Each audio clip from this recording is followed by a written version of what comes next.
This podcast is part of the Michigan Sports and Entertainment Podcast Network. Go to michigansportsandentertainment.com for more great podcasts. Look out, Larkin's wide open. There's the pass. He's in the clear. Scores! Oh, Dylan Larkin!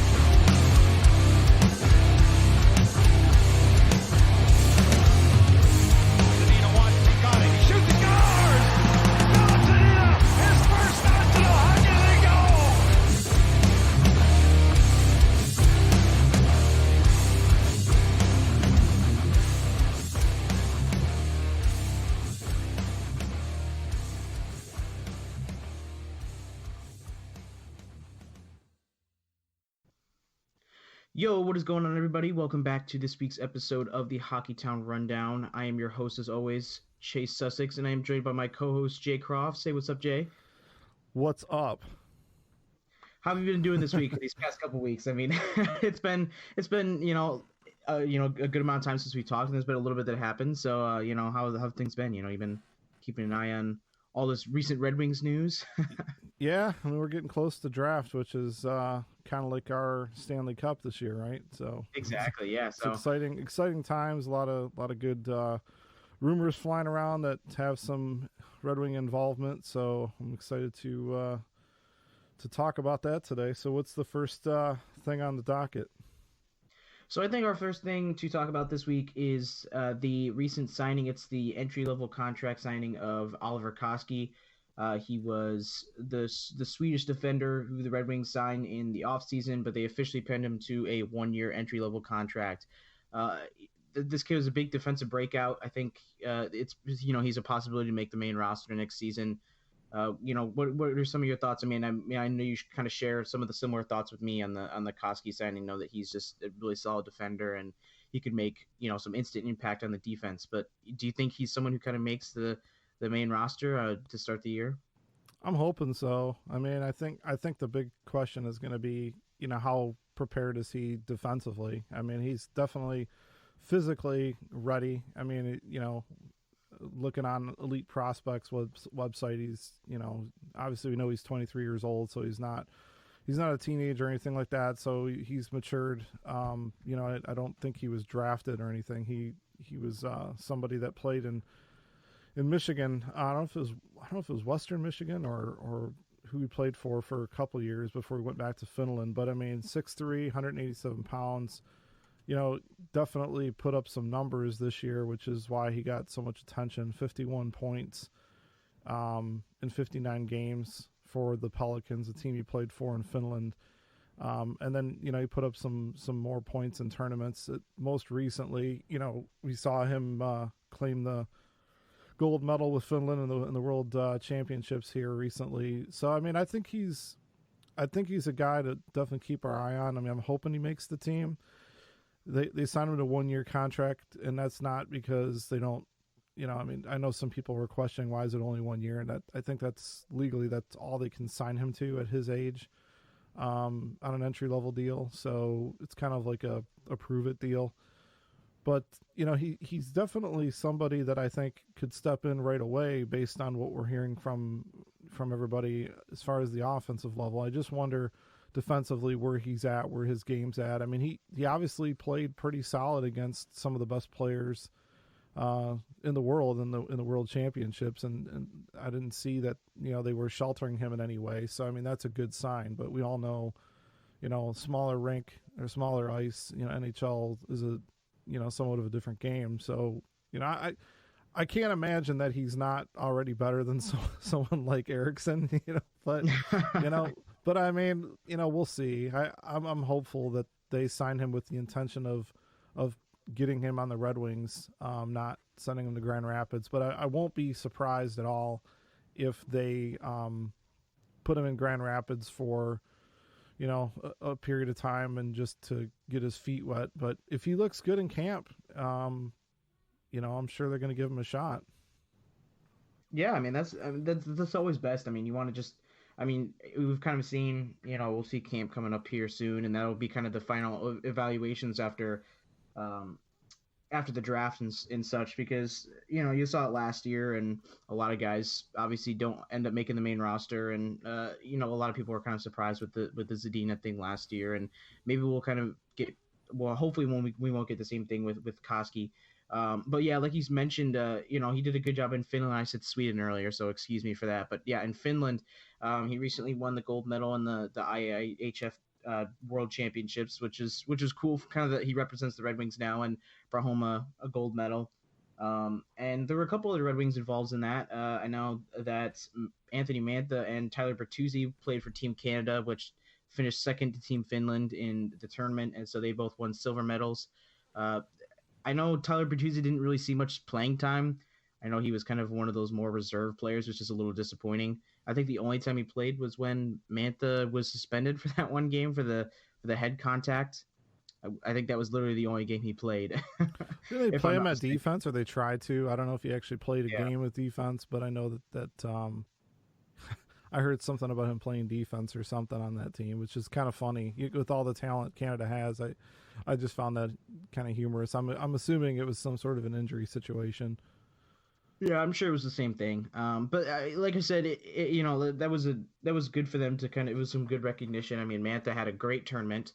If you guys hadn't seen any of his highlights on Twitter, they were all over the place. Oh my gosh, that one play he went between the legs.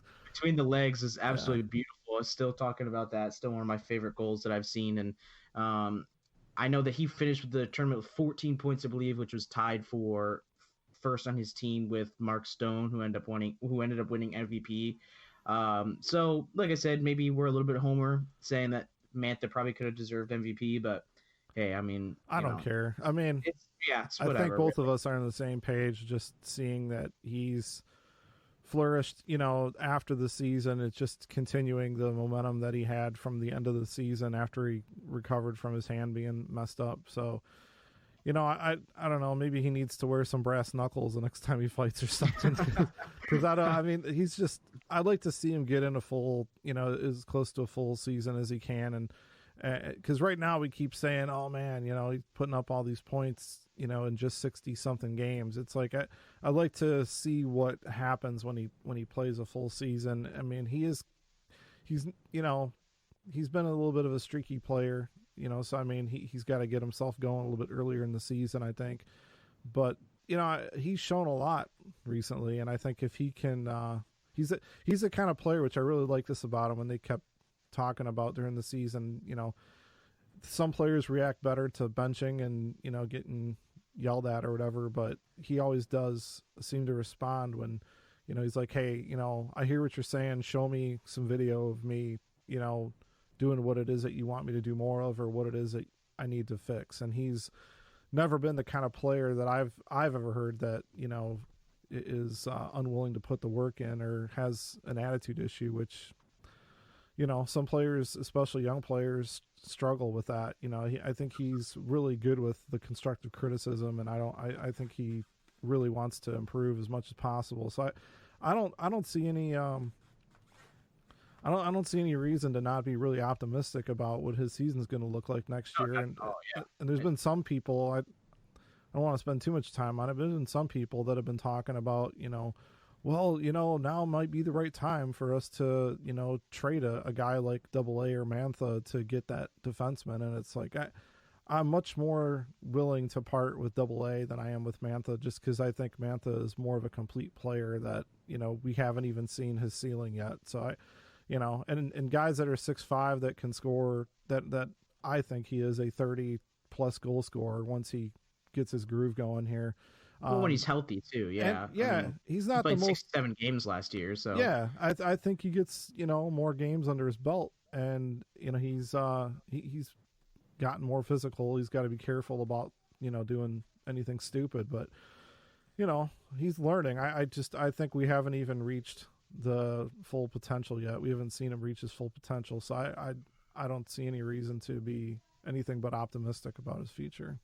No, absolutely.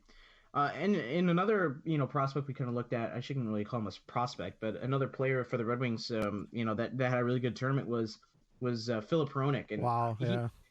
He had a great tournament. He didn't end up with the medal. I think they finished 4th place behind Russia, but again, he didn't really need a medal. He won the tournament's best defenseman.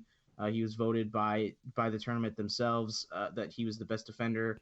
I think he finished with like 10 points through 11 games, or it might be 11 points through 10 games. I can't remember which one it is. I'm pretty sure it's 11 points through 10 games.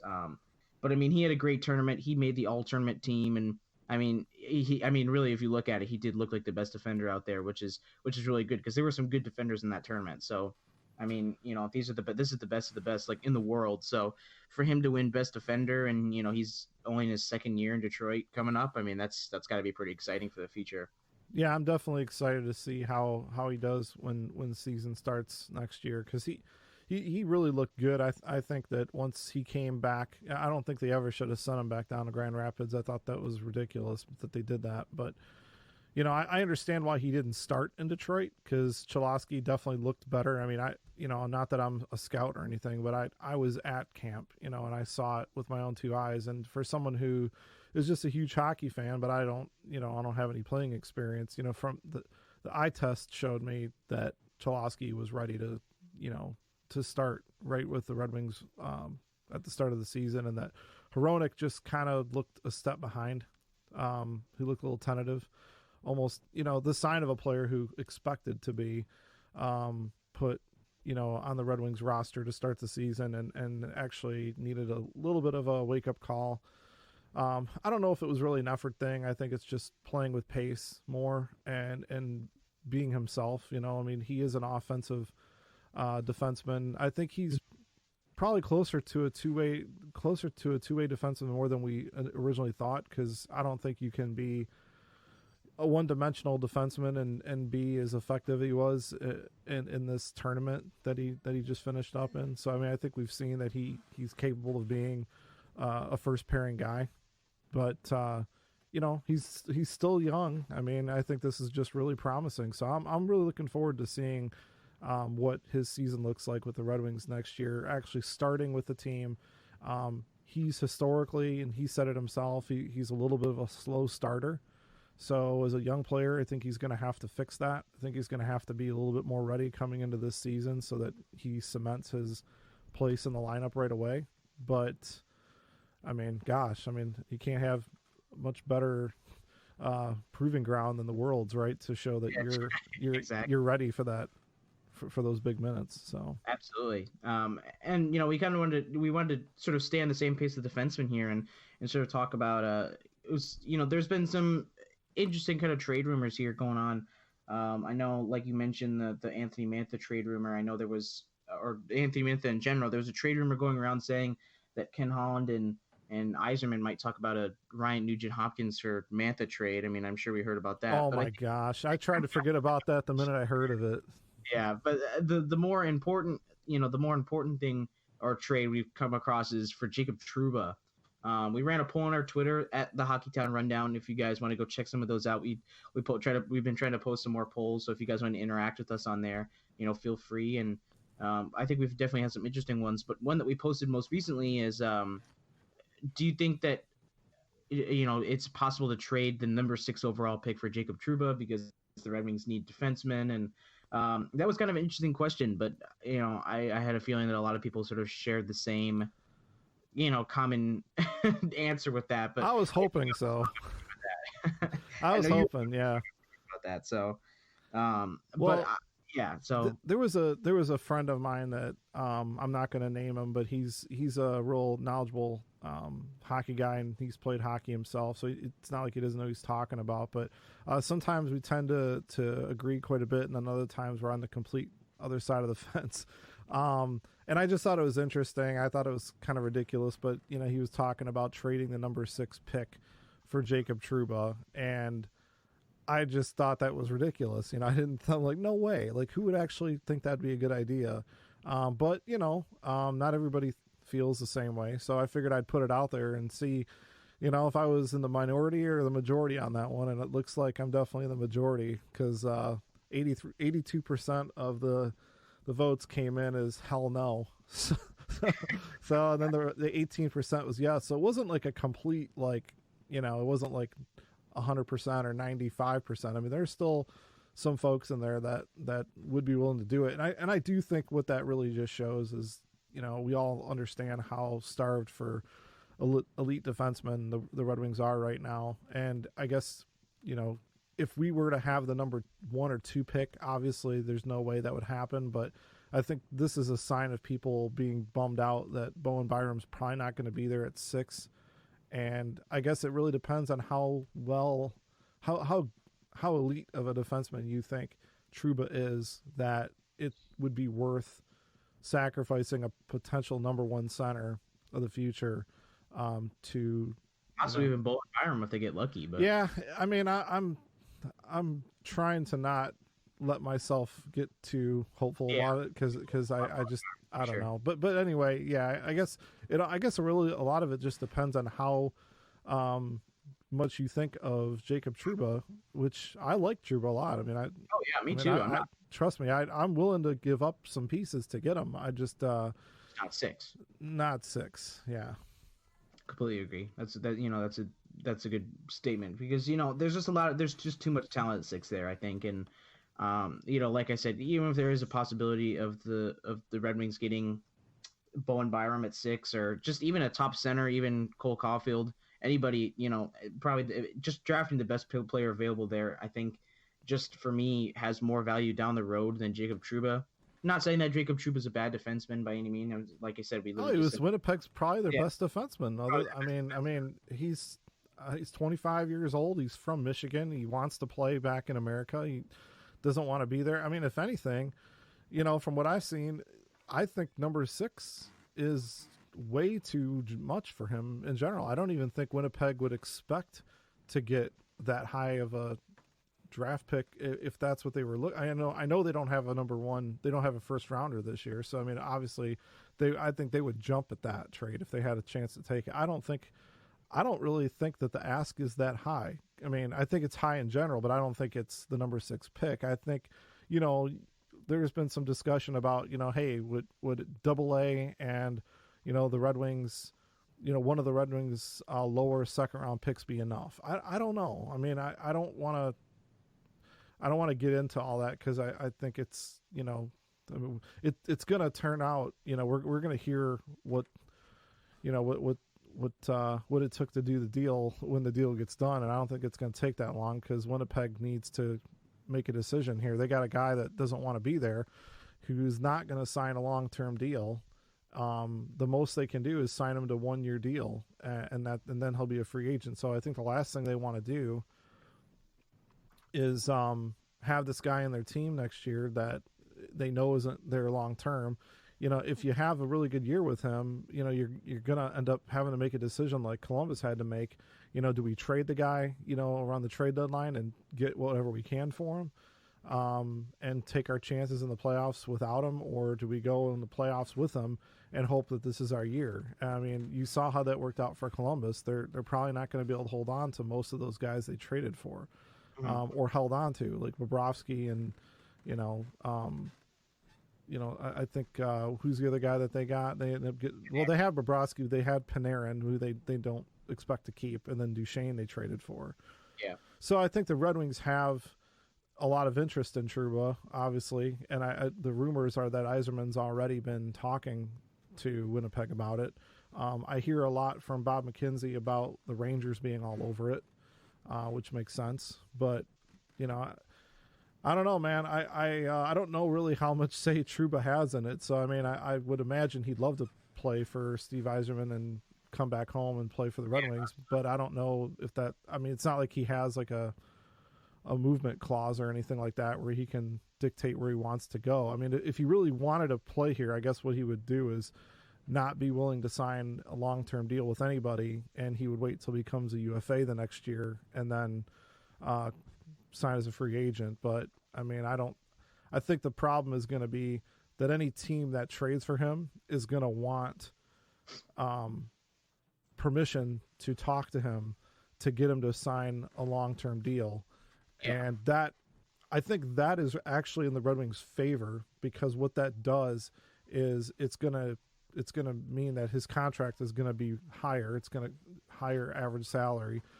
And there's only so many teams that are going to be able to fit that in. Most teams, can bring him in for a year, and then make some moves and try to make room for him. But right off the bat, to know that this guy's going to be making, $6+ million a year, whatever it's going to be, and he's going to be on your team for 7 to 8 years.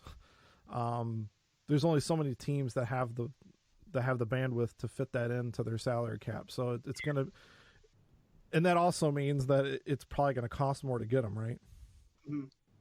If you're going to get that kind of a commitment. So I mean, I do see where some people would be willing to give up a 6th pick if you know that you're going to have potentially a number 1, number 2 defenseman for the next 7 to 8 years, and have that locked up, knowing that you probably aren't going to get Bowen Byram this year, if you really think that highly of him.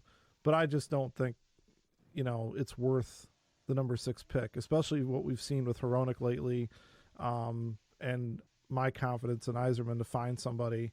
I just, I think I think it would have to be some special circumstances to be able to give up that number 6 pick, and I don't know that Trouba's the actual piece that would get Yzerman to move that. Yeah, because it's an expensive piece to move. I mean, because you're already moving 6, and then you have to, then extend them to a long-term deal if that's what you're looking to do. If you're the Red Wings, which I'm assuming they'd want to keep them around for a while. So I don't know. I feel like that'd be a pretty expensive move, overall. So I don't really think 6 would be the option there. But definitely, I mean, I think Anthony C is probably the best option in terms of trading, but I don't know. Like, I'm not really sure what would get that deal done. I'm not really sure what Winnipeg's looking for. But I kind of want to dive back into some of the options we could use at 6 and, instead of possibly like a Trouba option in trading. So we ran another poll on the Twitter, and the question was, assuming Alex Turcotte and Bowen Byram are picked before 6, where did the fans want to see the Red Wings draft this summer? Like, what player? And I was pretty surprised by the results. They were pretty close. And the number 1, it was between Trevor Zegras, Dylan Cousins, Kirby Dach, and Cole Caulfield. Cole Caulfield did win with 34% of the votes. And Trevor Zegras wasn't too far behind. He had 31%. So, and I know we sort of, have a split parallel with some of this pick. I know that I'm a little bit more of a Cole Caulfield fan, and you're more of a Trevor Zegras fan. So, and I know they both kind of have their own talent. So, what's kind of your defense sort of for the Trevor Zegras pick there? I just think that he has an elite. I think his vision, his hockey IQ is elite. He makes passes that no one else in this draft makes, and that includes Jack Hughes. I mean, heck, Jack Hughes is, far and away, I don't know, maybe not far and away, but he is the number 1 pick in the draft, right? Kakko following him. I mean, but he's a center, so I mean that's right there by default. That's gonna rocket him up. And Zegras is a center, so centers, typically are gonna dictate the play. They're gonna make, a lot of the whole idea is really this is somebody that's going to make the rest of your line mates better, and mm-hmm. He's a potential number 1 center. I don't see Cousins and Dach as number 1 centers, maybe number 2, number 3 centers. So if you're going to pick number 6, to me, you go for a home run pick. You go for someone with elite skill. I think with Zegras versus Caulfield, I think it's really just a matter of what do you value more? Would you rather have somebody with elite playmaking skills or elite goal scoring skills? And I don't really, I mean, look, if Zegras is gone and it's between the other 3 guys in this poll, I'm taking Cole Caulfield all day long. It's not even a question. I think very highly of Caulfield. So I would not be disappointed in the least if that's who the Red Wings take. But knowing the Red Wings needs, I don't like to draft for need at this high of the draft, but it just so happens that you have a potential number 1 center sitting there, probably at number 6, and the Red Wings need, elite centers. They've got Larkin. I'm not convinced that Athanasiou is a number 2 center. I think he's more dynamic on the wing, and I'd like to see him go back to the wing and have somebody like a Zegras. I mean, just think of this. So Hirose, already showed, what having a pretty good playmaker, a rookie albeit, on a line with Athanasiou, and he was able to get Athanasiou the puck numerous times and help Athanasiou do what he does best, which is, skate down the ice with speed and make a play at a high pace, right, and score.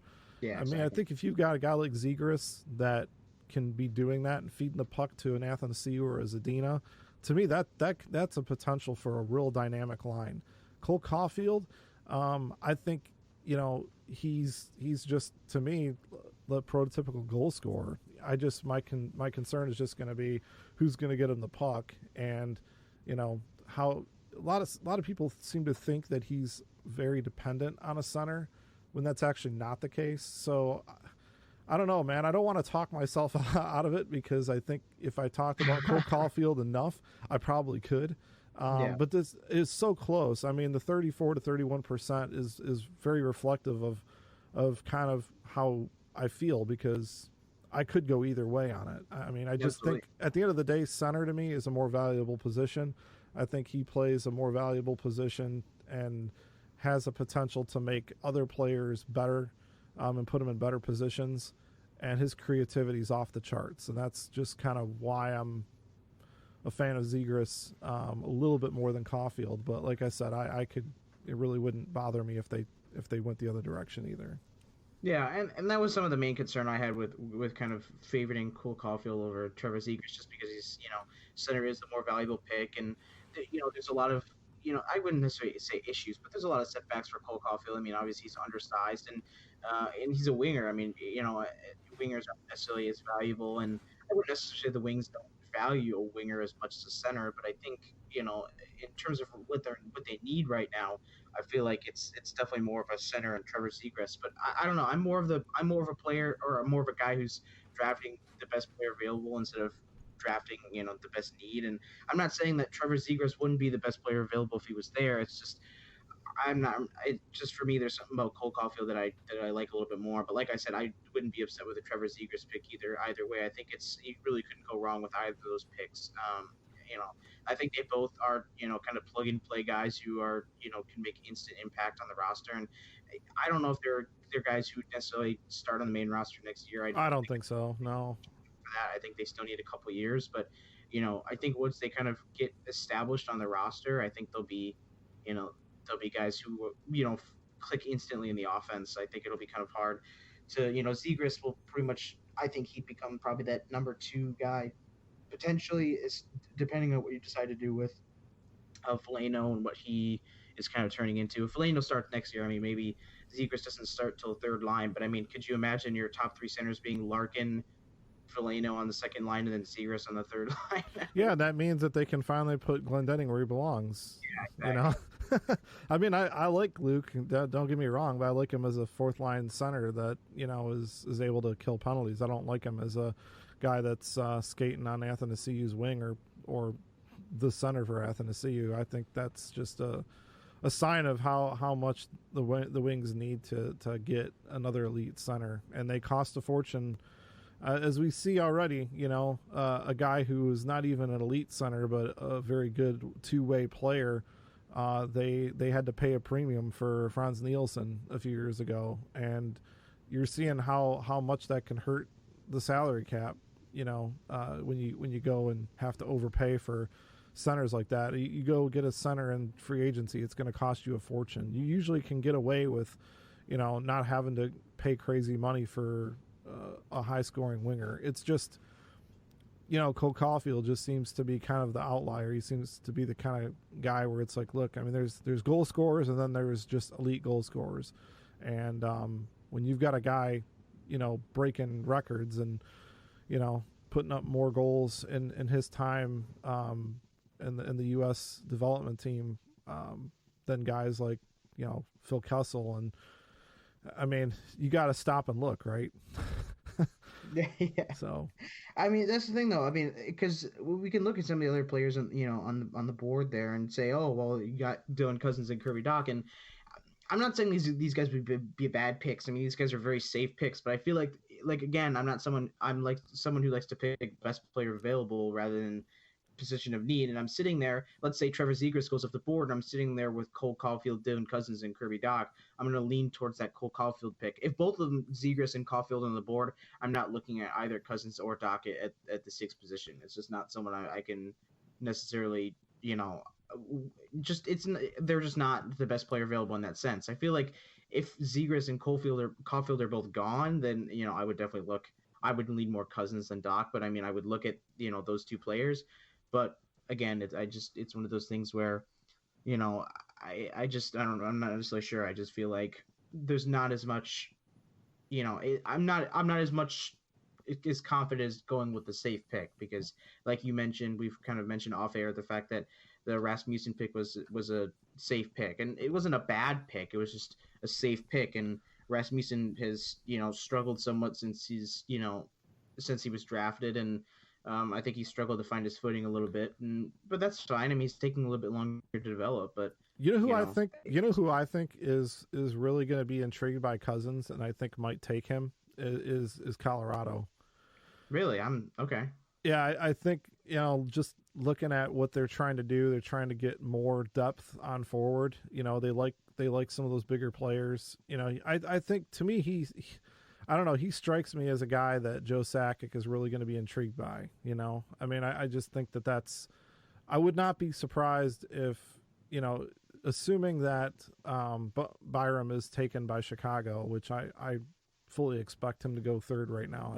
I feel that that's what's going to happen, but I could be wrong. I mean, it's just I would not be surprised if one of these guys, Kirby or Doc, ends up being picked in the top 5. And I don't understand. I kind of get I get the hype for Cousins because I mean, big guy skates like the wind. I mean, this guy is a better skater than Zegras and Caulfield. Okay, he that's one thing he has over both of them. He is a great skater. He can play any way you want to play. Can play physical. He can score. He's got good playmaking skills. He is like high end in all the areas. He ticks all the boxes, but he's not, from what I've gathered, neither him or Doc, especially Doc, are elite in any one of those areas. Like he's not the best passer. He's not the best goal scorer. He's not the best skater. He's not the best. He doesn't have the best hockey IQ, but he's really good at all those things. So if the Red Wings pick him, I'm not going to be like ultra disappointed or anything. I will feel like they missed out on a chance to get a guy with some elite talent in some area. I think, if they pick Cousins, if the Red Wings pick Cousins, to me, that's a sign that there's a part of either Zegras or Caulfield's game, assuming they're both there at 6, that Yzerman or somebody on the scouting staff has some concerns about. With Zegras, it could be his skating. He's not the most dynamic skater. He's a very good skater, but he doesn't play like you see Athanasiou making all his plays at breakneck speed, right? Zegras is more of like a Patrice Bergeron type playmaker where he kind of slows the game down a little bit more. So in today's NHL, can you do that? Sure, if you're good enough to do that, and his creativity is off the charts. So he very well could be able to do that. He may have to make some adjustments to his game, and I don't think he's ready for the NHL right away. So I think can he get his game to play with a little bit more pace, a little bit more consistently than he does? That might be the concern the Red Wings have with Cole Caulfield. Obviously, you have the size factor, but I think with Caulfield, he's not. Usually guys that are 5'7", I think he just got measured again or whatever. He's 5'7". Guys at that height, usually you think of him as like burners, like super fast. He's not. He's fast. He's a good skater, but he's not like an elite skater. Yeah. So to be that small and not be quite as fast as maybe like a Gaudreau might be, I think gives some teams pause, and that might be a concern, for the Red Wings. I hear you, man. So I think, again, like you said, Cousins is a safer pick.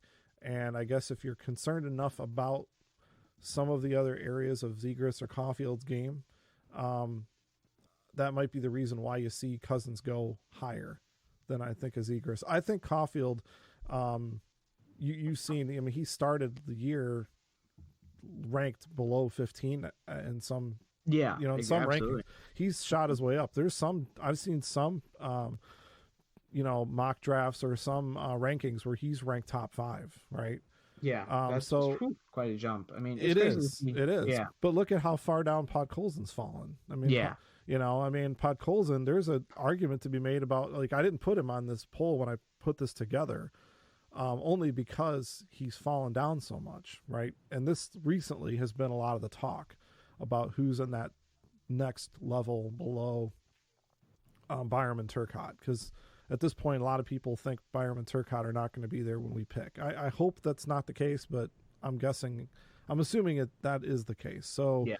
So with Podkolzin, the concern is that he's just not particularly like he doesn't have the most elite skill set of the guys in the top 3 or 4, whatever. So, he's a bulldog of a type player, ultra competitive, but there's been some concern about his production. And a lot of that, people have, that are looking more into it have said, well, he never played more than like a dozen games with any team he played with, so he hasn't developed any chemistry with any team really this year. He's been bouncing around on all these different teams. So his production has not been as impressive, which has hurt him, especially considering all the goals that Caulfield's put up. Then you look at Zegras, who's put up like 80-something points in 60-something games, playing center, not playing number 1 minutes with like Hughes. So, I mean, there's some concerns there with Podkolzin, and I get it, but, I think let's not totally take him out of the mix here, because I think there is a possibility that Yzerman's been known to draft Russians quite a bit. Well, I mean, he had a good combine, so I don't really see, there's definitely still a possibility that Podkolzin's in the conversation. Because I feel like if Caulfield's in the conversation, I feel like Podkolzin could be too. I mean, I feel like I'm a little bit more of a fan of Cole Caulfield, but I wouldn't rule out a Podkolzin if that's an option. Yeah. So it's there's definitely the chance that that Yzerman could go that direction. I'm not 100% sure, kind of if they'll end up going in that direction. But like I said, there's a lot of picks that could be available at 6, and this will be a good conversation. I think we're like 20-ish days away from the draft, so that'll be kind of exciting to see who the Red Wings end up going with, because I'm really excited to kind of see what Yzerman does in his first draft. And they've got a lot of draft picks, so they've got a lot of ways they could use them. I doubt they're going to use all of their picks. I think that a lot of their picks, I don't think they'll use all 3 second-round picks. I think those will get moved around, and maybe they trade back up to the first round. I know we talked about that a little bit off air, but there's a possibility they trade back up into the late first round if there's someone they really like. They can kind of use that second-round pick as that first second-round pick as sort of not necessarily fodder, but just an option to move up, because it's a high second-round pick. So. Yeah, they definitely have the draft capital to move up if they want to. I mean, I guess, if that's the, I mean, you've seen, if you look, there's an article that came out, I think on The Athletic or whatever, that talked about Yzerman's past draft moves, like things that he's done. And there's been a lot of situations where he's actually moved up to grab certain players in the draft. You don't really see Holland doing that much. Like, Holland didn't really move up much. Actually, Holland moved down a lot more than he moved up. So I think that, I do expect to see some maneuvering in this draft, whether it's before the draft actually happens, where they actually use the picks to go do a Trouba deal or something like that, or they take some of those picks and they use them to either get another pick next year. Like, I wouldn't be surprised if we're sitting here in the second round, the Wings have already made their pick in the second round, and then they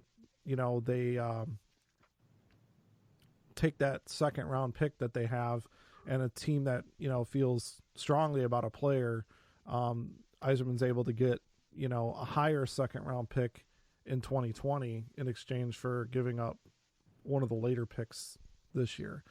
I mean, that happens all the time. So, I mean, you might see something like that where the Wings trade away one of those 2 seconds that they got during the trade deadline and actually use it to get a better position next year if there's not somebody they feel strongly about to keep it. I mean, they're going to have 2 picks pretty close to each other. So I kind of have a hard time believing they're going to keep both of those picks so close to each other unless, somebody's fallen far enough in the second round that they keep him. Want to take a chance, yeah.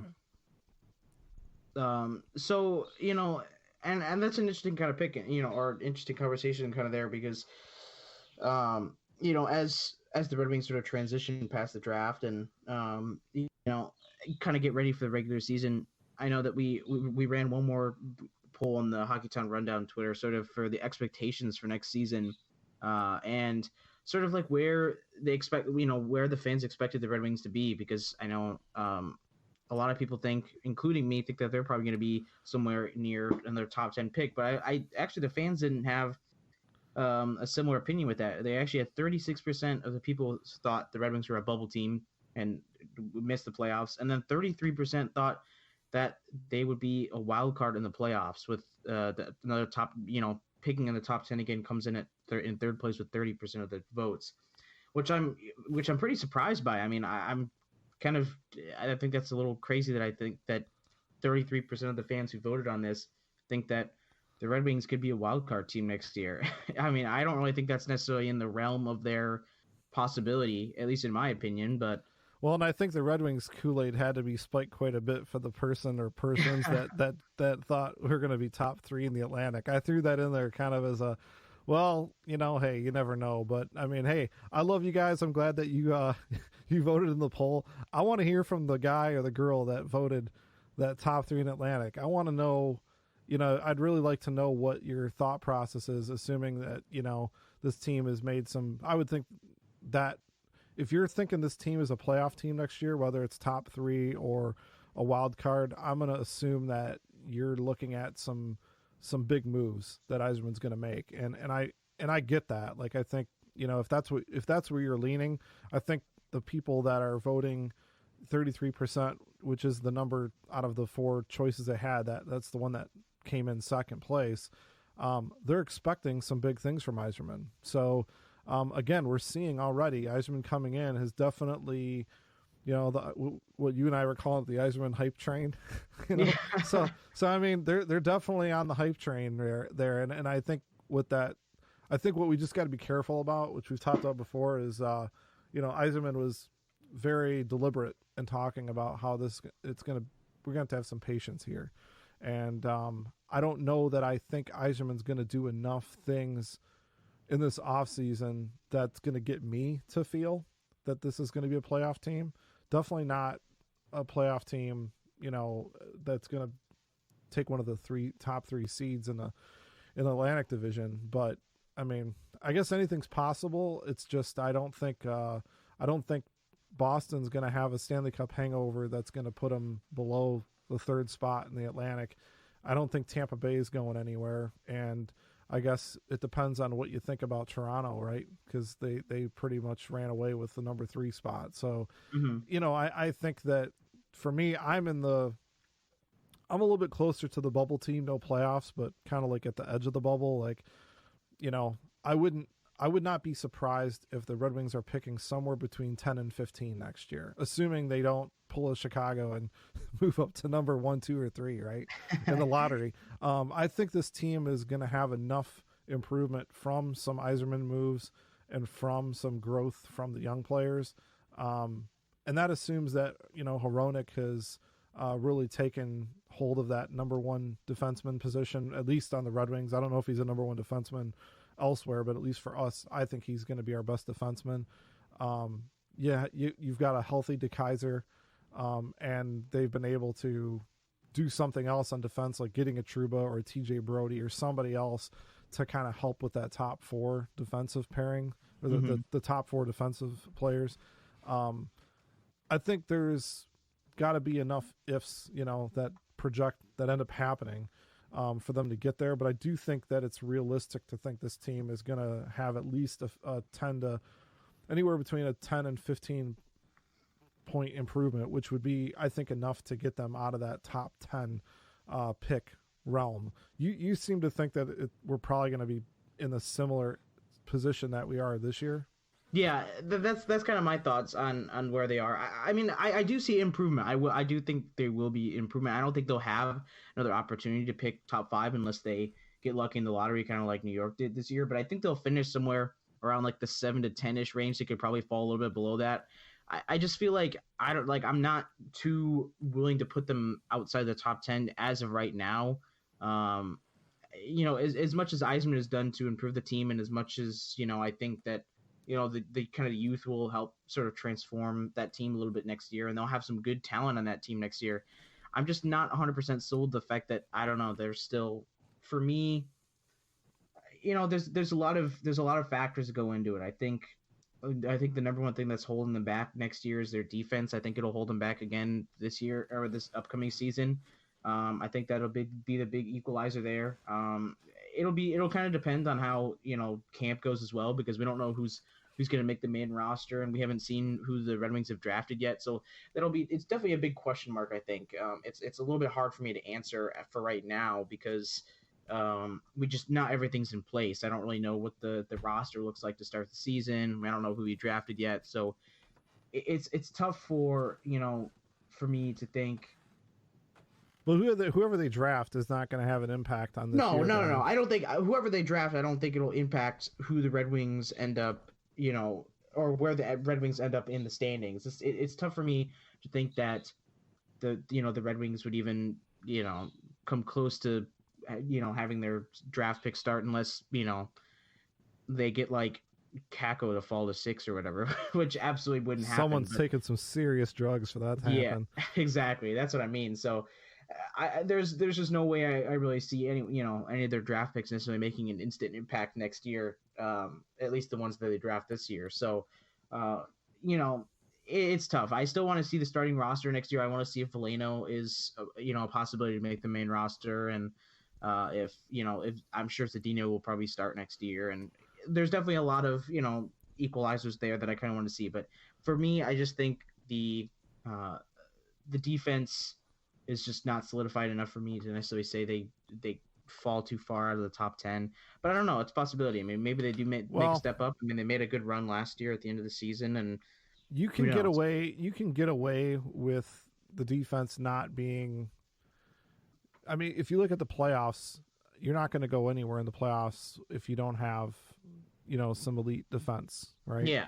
But in the regular season, I mean, outside of Morgan Riley and Jake Gardner putting up points, I mean, Toronto's defense is nothing to get excited about, right? Sure, yeah. I mean, so I mean, if you look at what the Wings have had up front, especially at the second half of the season or at the very end when we saw that run, if you think that there's, some really good, really good things to come out of that top line, for next year, assuming those guys are healthy, I do think that there's enough on this team to expect, at least a 10-point improvement over what they did this year. Mm-hmm. There's a lot of injuries this year too. I mean, Mike Green wasn't in most of the season, so I mean, yeah. So I do think that this could be a better team. I think it could be a better team too. I think that's why we said, we're going to run this poll again before the season starts, just so that we can kind of capture that, because I do think there's a lot of people that, like I said, that put their vote in. And thanks again, guys, for doing that. We're going to keep doing these because we got some good engagement here, and it makes for good conversation for sure. So we, I think we're going to do this poll again before the season to fully capture those changes that Eisman has made, because I do think there will be some changes here.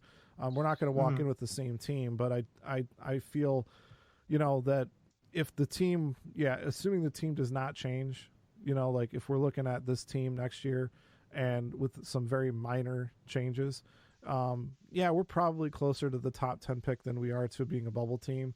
But I think that there's been I've seen enough evidence of growth of these young players, and assuming that, we're not hit with the same injuries we were last year, that this is at least a better team than last year by at least 10 points. Yeah. Which puts them more in the bubble conversation than top 10. So we'll see, man. I mean, it's funny. I mean, if you look, other than Ottawa, really, I mean, if you look at the points, it really is a lot closer than you would think. Yeah, for sure. Mm-hmm.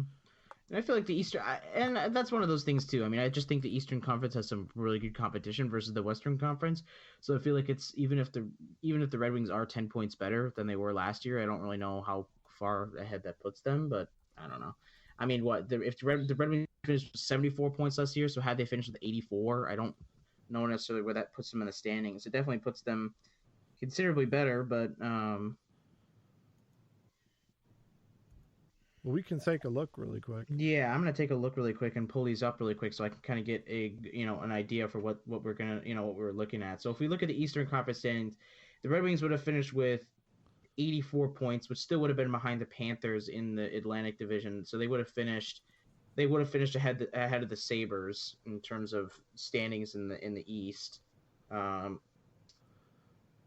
that, I mean, really, but they would have been in the same spot that the Blackhawks were in this year. Yeah, they would have been pretty much in that same position. So I mean, they would have moved up 1, 2, 3, 4, 5, 6, 7, 8. They would have been 7 to 8 spots. Yeah. In the standings in the league overall, so that would take them out of the top 10. Yeah. Unless of course you're Chicago and you get lucky and you get to pick third overall because you did well in the lottery. So I mean, and only a little bit of salt there, but yeah, just a little bit of saltiness, but exactly. But I mean, because we're not necessarily Chicago fans on this podcast, are we? No, definitely not. We're close to being Chicago fans, but like I said, and Chicago finished just 6 points back from Colorado, which was one of the wild card seeds for the Western Conference playoffs. So that is the definition of a bubble team. So that's the definition of a bubble team. And so, we could talk about we could go on and on about how much we hate the lottery, but yeah. Well, I think though. And that's why I set up the poll this way, because I think that with 10-point improvement, roughly 10 to 15-point improvement, which is not a small feat, but if they're able to get that puts them in that realm of hey, this isn't that far away from being a playoff team. Not to say that we're a contending team, like a playoff. Like we're not looking at, hey, let's go on we think we're going to go on a deep run. I mean, if you finish in the top 3, if you get top 3 in the Atlantic Division, you're a little bit more justified in thinking that you're going to make a run in the playoffs. All we're saying is, are we in the conversation next year to be a playoff team? Right now, I think if we were to have this same conversation this time last year, I think both of us would have said for sure, bottom 10 in the league, no chance playoffs. Next year, I'm not expecting playoffs, but I'm expecting that they've improved enough to where you can start getting excited that it's on the cusp. Yeah, I mean, and that's the thing. I mean, that's what you hope for with the rebuild, and the fact that it doesn't take very long. So hopefully, if they're a playoff team in the near future, that would be great in terms of getting themselves back into the playoff conversation, because it's only been 3 years. It's been 3 years straight that the Red Wings haven't made the playoffs. So, to have them back in the playoffs, I don't know if I'm necessarily ready to have them back in the playoffs next year. I think they could still use a little bit more rebuilding to do, probably another 1 or 2 years of rebuilding, but they're definitely not that far away. So, well, they would have been the fourth. So. I mean, they were the 4th worst team in the league this year. The reason number 6 is just where they're drafting because of the lottery. But I mean, they were the 4th worst team last year. Yeah. So, I mean, like I said, another 10 points puts them back to where Chicago finished, which, shows progress, but not enough to, I mean, look, even if you were picking top, 15, we're still going to get a pretty good player. I mean, let's remind ourselves where Mr. Dylan Larkin got drafted, right? So, to find a number 1 defenseman, 15th overall, and he'd probably get picked in the top 5, for sure it'd be picked in the top 5 if that draft were to happen again. I think that was the 2015 draft. That's not bad. So I don't know. I think there's some optimism though. It's good to see, there's definitely some, folks out there that feel a little bit more optimistic about it than maybe we do. There's definitely some people that are, a little bit more realistic. I think, that this is not a playoff team yet, but, I think it's good.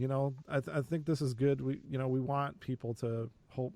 I'd rather have more people feeling that this team has a lot more hope than being all depressed about it, which listen to our podcast 2 episodes ago and you'll see the exact opposite, right?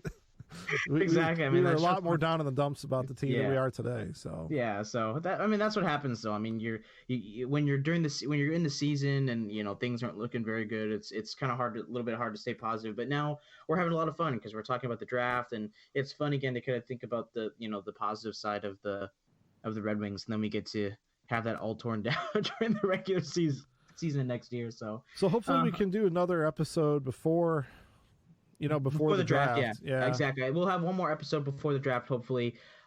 So be sure to look out for that. But otherwise, we'll bring you some, a little bit more. We'll bring you guys some more draft content, and obviously once the draft finishes up, we'll bring you guys some post draft content and kind of give you some thoughts about what we thought of certain picks of the for the Red Wings and how that kind of rolled out, and what we'll sort of start making some roster predictions for next year. Not that the draft will necessarily change too much of the roster, but like I said, anything can happen. So like I said, we've got an exciting couple of weeks. We got the draft coming up, and then it's a little bit slow, but the season starts in the season will start hopefully soon, crossing our fingers.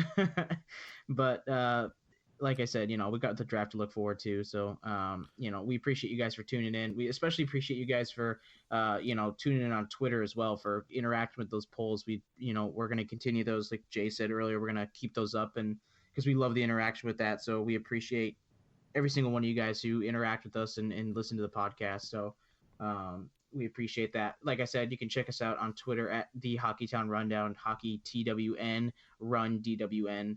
That is the Twitter, and you should also be sure to check out some of the other podcasts on the Michigan Sports and Entertainment Podcast Network. That's Mich Sports ENT on Twitter, and you can also find me at Chase Sussex on Twitter. And Jay, if you want to plug your Twitter really quick, I know you've been pretty active on the Hockeytown Rundown Twitter, but I know you do have a personal account as well. yeah, it's at Warm Chord Music, all one word, and I think my tag is just at Warm Chord Music, but my name is Jay Croft, JAY_Croft, so you can find it that way too. But I really like this engagement stuff. I think it's good if we can continue that. We'll do more polls, and if you guys have questions, send them our way. I mean, we'll do the best we can to try and cover as many as possible on the podcast and read those out loud, so we can give you guys some kudos there. And we want to hear from you guys. What are some things that are on your mind that maybe I don't know about you, Chase, but I follow a lot of the other Red Wings podcasts and support them, because to me the more Red Wings talk the better. So I appreciate anybody else who takes the time to do what we're doing. So absolutely, definitely support those other podcasts too. But we want to be another outlet for you guys. So if there's some things that maybe those podcasts aren't covering that you'd like to hear from us, both of us would be interested to hear what that is and try to fill that gap for you guys, because this is something that Chase and I are very passionate about. We absolutely definitely love doing this, and we both have a lot of stuff going on in our personal life, but we make time to do it because this is the kind of stuff that we're interested in. So let us know what you guys are interested in. What is it that you want to hear more about? And we'll do our best to dig into that and cover it in a future episode. Yeah. So thank you guys again for tuning in this week. And we will be back in another couple of weeks to bring you guys some more pre-draft content. Again, thank you guys for listening, and we'll see you guys later. Take care, everyone.